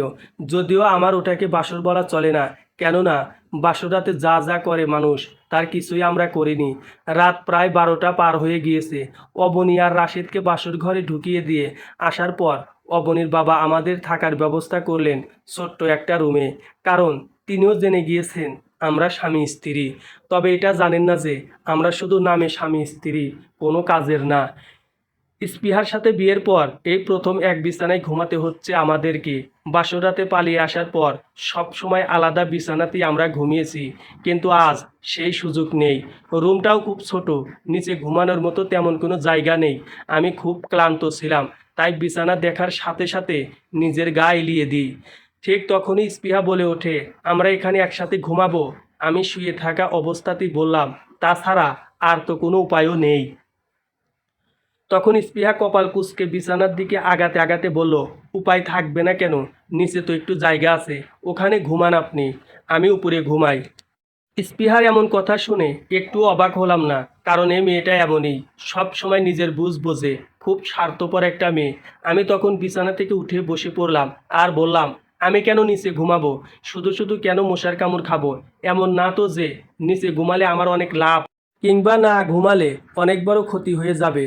তখন স্পৃহা মন খারাপ করে বলল, আমি একটা মেয়ে, আর একটা মেয়েকে সেফ রাখার দায়িত্ব আপনার। পুরুষরা চাইলে অনেক কিছুই করতে পারে যা মেয়েরা পারে না। আমার নিচে ঘুমালে ঘুম আসবে না। প্লিজ আপনি নিচে ঘুমান, আমার জন্য হলেও। আমি কোনো ভাবান্তর না করে স্পৃহার দিকে তাকিয়ে বললাম, মেয়েরা সব কাজই পারে, দেখেন না, সমান অধিকার দাবি করে। তাই ছেলেরা যে কাজ পারবে ওটা তো মেয়েদেরকেও পারতে হবে। আর আমি কেন আপনার কথায় নিচে ঘুমাবো? আপনি তো আমার কেউ না। মানুষ তার আপন মানুষের জন্য সব কষ্ট সহ্য করতে পারে, সব কিছু সয়ে যেতে পারে। আপনি তো আমার আপন কেউ না, তাহলে আমি কেন আপনার জন্য এসব করতে যাব? কে হন আপনি আমার? মনের ভিতর অনেক অনেক অভিমান নিয়ে কথাগুলো বললাম আমি। আমারও ইচ্ছে করছিল তুলতুলে নরম বিছানাতেই ঘুমাক মেয়েটা। এরকম ফুলের ন্যায় কোমল একটা মেয়েকে কংক্রিটের শক্ত ফ্লোরে ঘুমাতে দিতে পারি না আমি। কিন্তু ওই যে অভিমান বড্ড খারাপ জিনিস। কেউ বুঝতে চায়, কেউ বা বুঝতে চায় না। স্পৃহাও আমার অভিমান ভরা কথাগুলো বুঝতে পারলো কি না বুঝতে পারলাম না।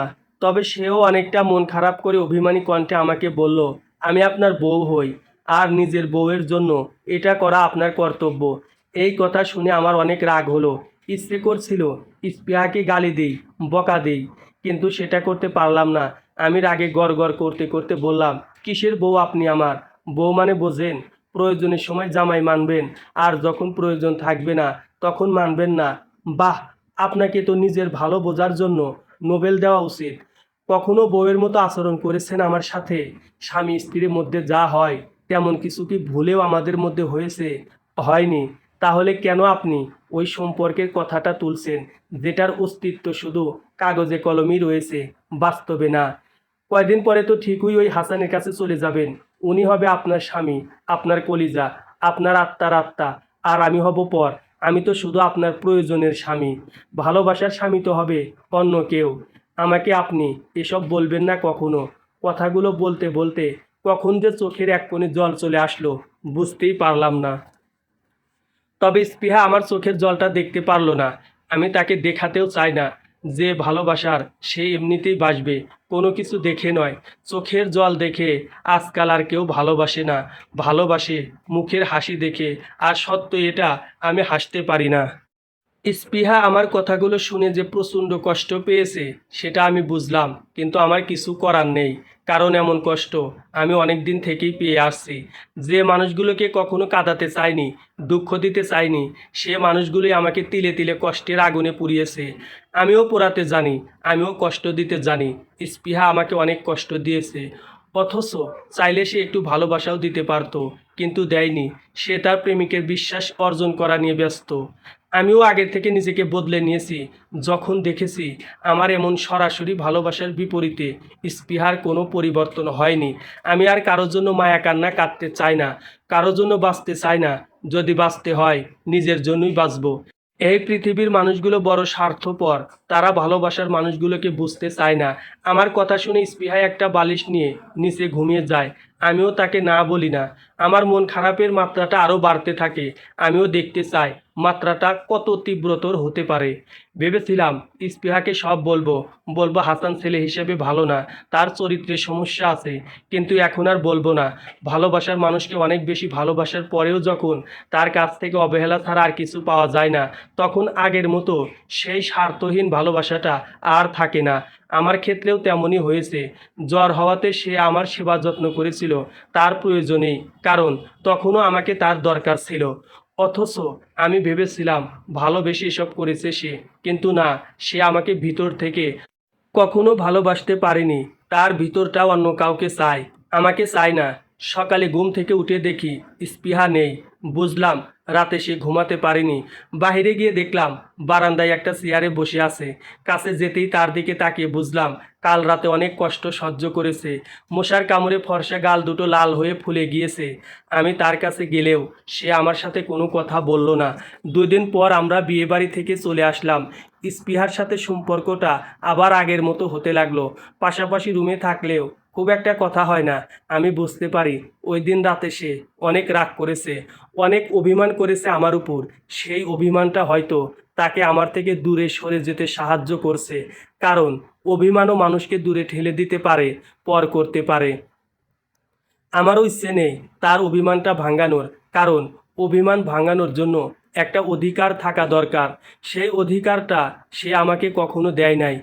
1 মাস পরের কথা, স্পৃহা একদিন আমার রুমে এসে আমাকে বলল, কাল আমি চলে যাচ্ছি, হাসান আমার জন্য অপেক্ষা করবে বলেছে। আমি সব সময়ের জন্য তার কাছে চলে যাচ্ছি। আপনার সাথে অনেক দিন ছিলাম আমি। আপনি আমার কাছে অনেক পাওনা আছেন। আপনি না থাকলে হয়তো এই পথটা আমি পাড়ি দিতে পারতাম না। আপনার আমার পিছনে যত টাকা খরচ হয়েছে আমি সব দিয়ে দেব। আপনার সাথে অনেক খারাপ ব্যবহার করেছি আমি, সেগুলোর জন্য দুঃখিত। অনেক সময় আপনাকে অনেক আপন মনে হয়েছে, ভালোবাসি বলেও মনে হয়েছে। এখনও কেন জানি মনে হয় আপনি আমার অনেক আপন কেউ, কিন্তু বাস্তবতা তো ভিন্ন জিনিস। আপনার সাথে বিয়েটা ছিল একটা দুর্ঘটনা। আমি জানি না আমি কি করছি, ভুল করছি না সঠিক করছি সেটাও জানি না। তবে আপনার কাছে আমি সারা জীবন কৃতজ্ঞ থাকব। মনে রাখব, আমিনুল নামে একজন মানুষ ছিল, যে মানুষটার সাথে এতটা দিন একসাথে থাকার পরেও কখনো আমার দিকে কখনো খারাপ চোখে তাকায়নি। বিয়ে করা বউ হওয়ার পরেও কখনো স্বামীর দাবি নিয়ে আমার উপর অধিকার দেখাতে আসেনি। আপনি সত্যিই অসাধারণ একজন মানুষ। আপনি কি আমার শেষ একটা অনুরোধ রাখবেন? স্পৃহার দিকে তাকিয়ে বললাম, মেয়েরাও অসাধারণ মানুষ। তারপর আমি কিছু বলি না। অবাক চোখে স্পৃহার দিকে তাকিয়ে থাকি, ভাবতে থাকি আমি মানুষটা কতটা অবহেলার পাত্র। জীবনে কম বেশি সবার কাছেই অবহেলার শিকার হয়েছি আমি। বাবা মা, বোন, বন্ধু বান্ধবী, ভালোবাসার মানুষ সবাই আমাকে কোনো না কোনো কারণে অবহেলা করেছে। কারো ক্ষেত্রে হয়তো আমাকে অবহেলা করার কোনো কারণ ছিল, কারো ক্ষেত্রে হয়তো ছিল না, তবে করেছে সবাই। স্পৃহাকে দেখে আমার এই কথাটা মনে হচ্ছে, যে চলে যেতে চায় তাকে যেতে দিন, এটাই আপনার জন্য ভালো। আপনি তাকে ভালোবেসে ভালো রাখার দায়িত্ব নিতে চেয়েছিলেন, কিন্তু সে বিশ্বাস করে আপনার থেকে অন্য কেউ তাকে ভালো রাখবে। কি দরকার যে মানুষগুলো থাকতে চায় না তাদেরকে রেখে দেওয়ার বৃথা চেষ্টা করার? যে আপনাকে সত্যিই ভালোবাসে কোনো না কোনো কারণ দেখিয়ে সে আপনার কাছে থেকে যাবে। আর যে ভালোবাসে না কিংবা ভালোবাসার মতো অভিনয় করে নিজের প্রয়োজনে, সে আপনাকে ছেড়ে যাওয়ার জন্য কারণ খুঁজবে, থেকে যাওয়ার জন্য না। আমি যখন কিছু বললাম না, তখন আবার স্পৃহা আমাকে বলল ওর ট্রান্সফারটা হয়নি, কাল স্টেশনে আসবে আমাকে নেওয়ার জন্য। আমাকে ওখানে থাকতে বলেছে, একা তো আর এত কিছু নিয়ে যাওয়া সম্ভব না। তাই বলছিলাম আপনি যদি একটু সাহায্য করতেন। আমি স্পৃহার দিকে তাকিয়ে হাসি। স্পৃহা আমার হাসির কারণটা বুঝতে পারে না। আমি স্পৃহাকে বললাম, এতদিন যখন আপনার প্রয়োজনে এসেছি, শেষ বেলায় এসেও আপনাকে সাহায্য করব। আমি আপনার মতো না। আর হ্যাঁ, টাকার কথা বললেন তো, যতটা ছোট মনের মানুষ ভাবেন, আসলে ততটা ছোট মনের মানুষ আমি না। আমার যদি আপনার কাছ থেকে টাকাগুলো ফেরত নেওয়ার ইচ্ছা থাকতো, তাহলে কখনো খরচই করতাম না। কথাগুলো বলে আমি আমার রুমে চলে যাই। সারা রাত মন খারাপ করে শুয়ে থাকি। কালকে স্পৃহা আমাকে ছেড়ে চলে যাবে, এটা মানতে কষ্ট হচ্ছে। কাল থেকে আবার আমি একা হয়ে যাব। স্পৃহাকে হাসানের কাছে রেখে আমি আমার বাবা মায়ের কাছে চলে যাব। স্পৃহারও কি আমার মতো মন খারাপ? কারণ সেও তো আমার সাথে অনেক দিন ছিল, তার কিছুটা মন খারাপ তো আমি দাবি করতেই পারি। রাতে ভালো করে ঘুম হয়নি, যার কারণে অনেকটা বেলা করে ঘুম ভাঙলো। ঘুম থেকে উঠে দেখলাম স্পৃহা সব কিছু রেডি করে ফেলেছে। বুঝলাম হাসানের কাছে যাওয়ার জন্য ওর খুব তাড়া। আমি স্পৃহার দিকে তাকাতেই জাস্ট স্তব্ধ হয়ে গেলাম। আজকে জীবনে সবচেয়ে সুন্দর করে সেজেছে সে। এর আগে কখনো আমি তাকে এত সুন্দর করে সাজতে দেখিনি। এত সুন্দর করে সাজার কারণ কি হাসান? অথচ আমার জন্য কখনো এভাবে সাজেনি সে। তারপরেও আমি নির্লজ্জের মতো তাকে ভালোবেসতে চেয়েছি। না, আর না, অনেক হয়েছে। আমি তাকে কখনো আর নিজের করে নেব না। সে যদি হাসানের কাছ থেকে চলে আসে, তবুও আমি তাকে ফিরিয়ে দেব। সে আমার ভিতরটাকে অনেক জ্বালিয়েছে। আমি তো এত জ্বলতে চাইনি। আমি শুধু একটু ভালোবাসতে চেয়েছিলাম, কিন্তু সে আমাকে জ্বালিয়েছে। সকাল 10টার সময় আমি আর স্পৃহা রেল স্টেশনের উদ্দেশ্যে রওনা হলাম। হাসান নাকি 12টার সময় আসবে। স্টেশনটা আমাদের এখান থেকে কিছুটা দূরেই। স্পৃহা একটু আগেই রওনা দিয়েছে। আমি স্পৃহার দিকে তাকাচ্ছি না। ওই চেহারাটা আমাকে ভুলে যেতে হবে।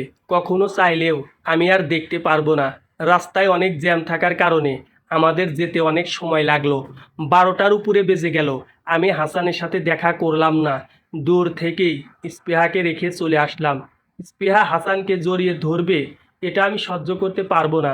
এমন দৃশ্য আমার চোখের জন্য ক্ষতিকর। তাই স্পৃহাকে স্টেশনে পৌঁছে দিয়েই আমি বাসায় চলে আসবো বলে ঠিক করি। আমি বাসায় চলে আসলাম। স্পৃহা নামের মানুষটাকে ভুলে সব গোছগাছ করতে শুরু করলাম।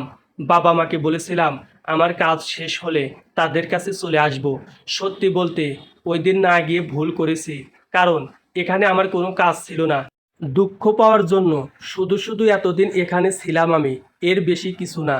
বিকেল 4টা বাজে, আকাশের দিকে তাকিয়ে আছি। আজও আকাশটা মেঘে ঢাকা। অনেকটা খারাপ লাগছিল। মনে হচ্ছিল কিছু একটা আমি হারিয়েছি। তবে সান্ত্বনার বাণী এটাই, যাকে হারিয়েছি সে কখনো আমার ছিল না। আমি যখন প্রচণ্ড মন খারাপ করে ওই মেঘজমা আকাশের দিকে অনেক অভিমান নিয়ে তাকিয়ে আছি, ঠিক তখন অনুভব করলাম কেউ একজন পিছন থেকে আমাকে শক্ত করে জড়িয়ে ধরে কাঁদছে। পিছন ঘুরেই সেই চিরপরিচিত মানুষটাকে দেখতে পেলাম।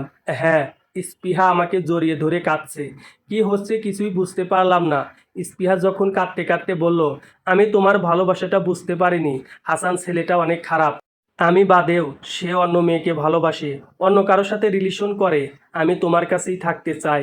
আমার ভুল হয়ে গিয়েছে। আমি তোমার বিশুদ্ধ ভালোবাসাটা বুঝতে পারিনি। তুমি একটা বার আমাকে বোঝাতে পারতে, আমাকে জোর করতে পারতে। যাকে ভালোবাসো তাকে চিরতরে আপন করে পাওয়ার জন্য একটু জোর করতে পারো না? আমি আর তোমাকে হারাতে চাই না, ভুল বুঝতে চাই না, কষ্ট দিতে চাই না।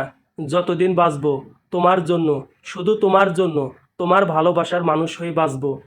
এতটা ভালোবাসবো যার বেশি আর ভালোবাসা যায় না। বলো, আমাকে ক্ষমা করেছো? স্পৃহার কান্নাটা সত্য, তার চোখের পানিটা বিশুদ্ধ। আমার খুব ইচ্ছে করছিল নিজ হাতে তার চোখের পানিটা মুছে দিয়ে তার কপালে একটা চুমু খাই, তাকে বলে দিই আমিও এই দিনটির জন্য অপেক্ষায় ছিলাম। কিন্তু আমি তেমন করলাম না। যে মানুষটা আমাকে জ্বালিয়েছে আমিও তাকে জ্বালাতে চাই। আমি তাকে দেখাতে চাই আমিও তাকে ছাড়া বাঁচতে পারবো। হয়তো ভালো থাকতে পারবো না, তবে বাঁচতে পারবো। আমি স্পৃহাকে আমার কাছ থেকে ধাক্কা দিয়ে দূরে সরিয়ে দিই আর বলি, ক্ষমা কি এতই সহজ? আমার তো তোমার ভালোবাসার এখন দরকার নেই। তুমি তোমার বয়ফ্রেন্ডকে অন্য একটা মেয়ের সাথে দেখেছো, আর তখন তোমার মনে হয়েছে তুমি তার কাছে যাবে না। বাহ, স্বার্থপর মেয়ে, বাহ। তা কি দেখলে তুমি? মেয়েটা কি দাবি করছে? মেয়েটার বাচ্চা পেটে নাকি ধোকা দিয়েছে তোমার গুণধর বয়ফ্রেন্ড? স্পৃহা তখন বলল, হাসান মেয়েটাকে টাকা দিচ্ছিল সব কিছু ভুলে যাওয়ার জন্য, যাতে করে সে তার জীবন থেকে সরে যায়। সে এটাও বলছিল আমার সাথে বিয়ে হলে টাকা পয়সার কোনো অভাব থাকবে না।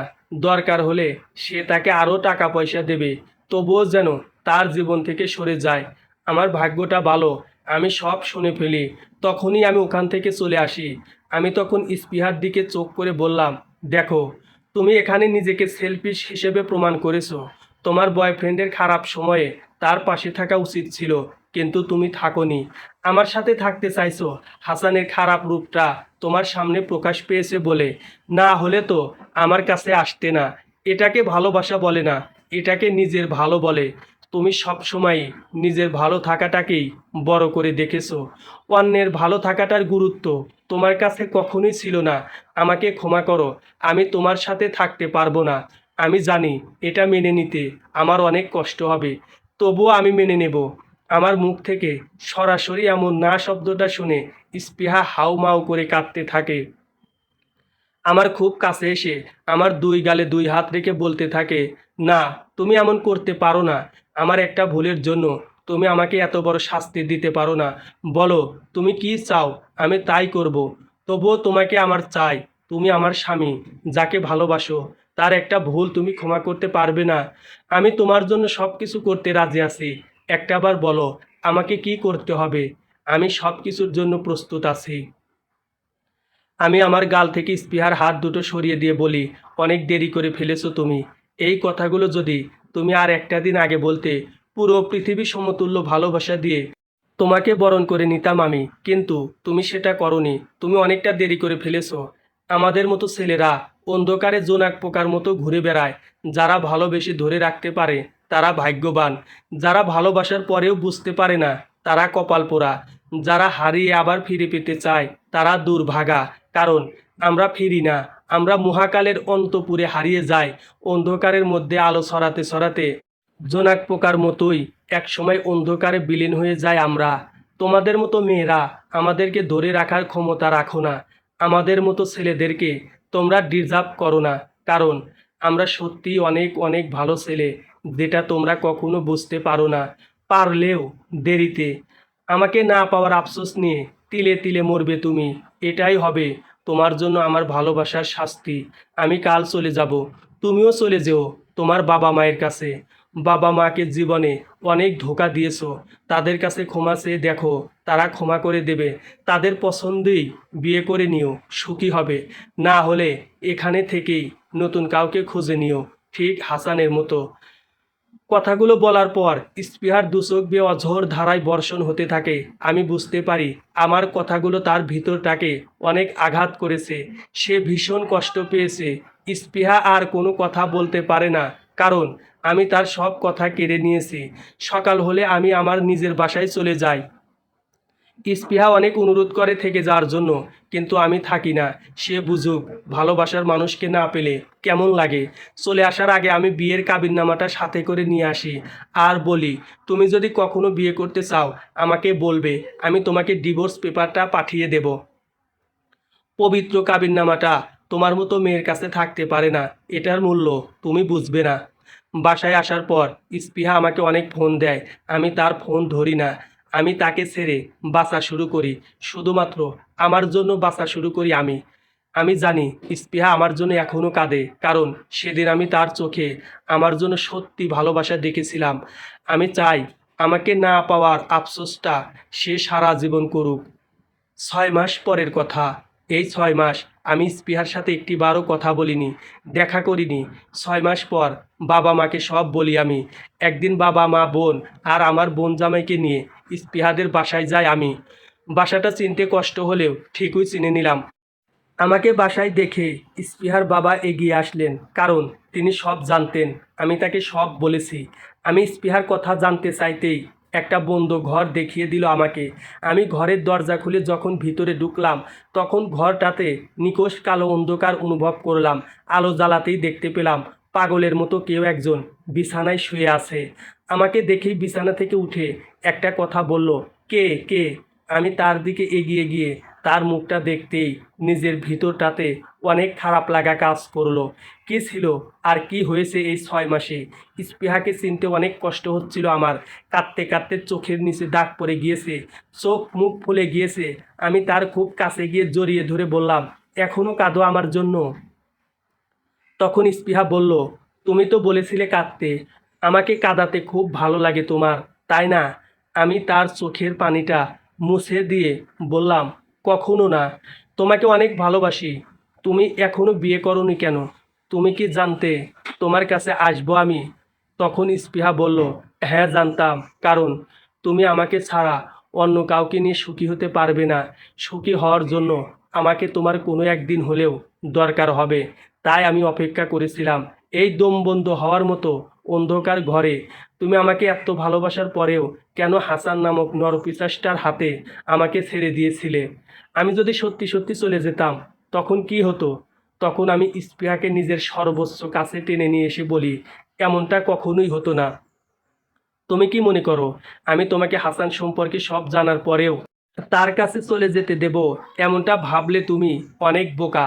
তুমি কি জানো, স্টেশনে যে মেয়েটার সাথে হাসানকে তুমি দেখেছিলে, সেই মেয়েটাকে তোমার হাসানের কাছে যাওয়ার আগের রাতে আমি সব বলেছিলাম, কারণ সেই মানুষটাকে আমি চিনি।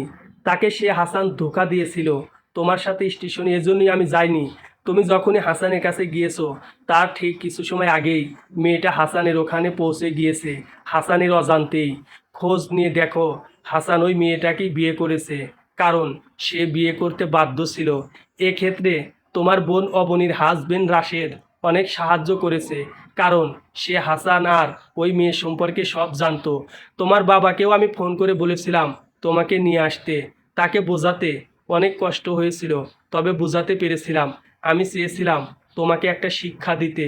জানো, তোমার প্রতি আমার অনেক অভিমান। এখন তুমি আমাকে হারানোর ভয়ে সব সময় ভালোবাসবে। স্পৃহা আমার কথা শুনে অনেকটা বোকা বনে গেল। সে আস্তে করে বলল, এত বড় ধোঁকা আমার সাথে, যাকে এত ভালোবাসো তাকে কষ্ট দিতে পারলে? আমি তখন স্পৃহার গালে হাত দিয়ে বললাম, কষ্ট দিয়েছি আরও বেশি ভালোবাসা পাওয়ার আশায়। তবে তোমাকে এমন অবস্থায় দেখে অনেক কষ্ট পেয়েছি। আজ আমাদের জন্য নতুন করে বাসর সাজানো হয়েছে। স্পৃহা বাসর ঘরে বউ সেজে বসে আছে। আমি রুমে ঢুকি দরজাটা লাগিয়ে দিয়ে স্পৃহার পাশে গিয়ে বসলাম। বিছানায় কোলবালিশ দেখি স্পৃহাকে বললাম, তোমার থেকে মনে হয় ওটার সাথে বাসর করলেই বেটার হবে। তুমিই একদিন বলেছিলে কোলবালিশের সাথে বাসর করতে। আমার এমন কথা শুনে স্পৃহা প্রচণ্ড রেগে গেল। সে বিছানার উপরে থাকা কোলবালিশটা নিয়ে জানালা দিয়ে বাহিরে ফেলে দিল। আমি তাকে যখন বললাম, বিয়ের আগে ওটাই আমার একমাত্র ভালোবাসার মানুষ ছিল, আর তুমি কি না ওটা ফেলে দিলে?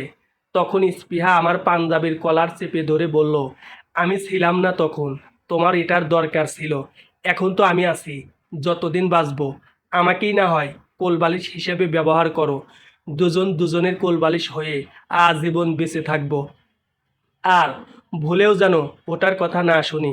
আমি কিছু বলি না, শুধু স্পৃহার হাত শক্ত করে চেপে ধরে এগিয়ে গিয়ে বলি, এত ভালোবাসা কই রাখবো আমি? তখন স্পৃহা বলে, কোথাও রাখতে হবে না, আমাকে ফেরত দিও। সমাপ্ত। গল্পটি কেমন লেগেছে প্লিজ কমেন্ট করে জানাবেন। সুন্দর সুন্দর গল্প পেতে চ্যানেলটি সাবস্ক্রাইব করে পাশে থাকার অনুরোধ রইল। ধন্যবাদ।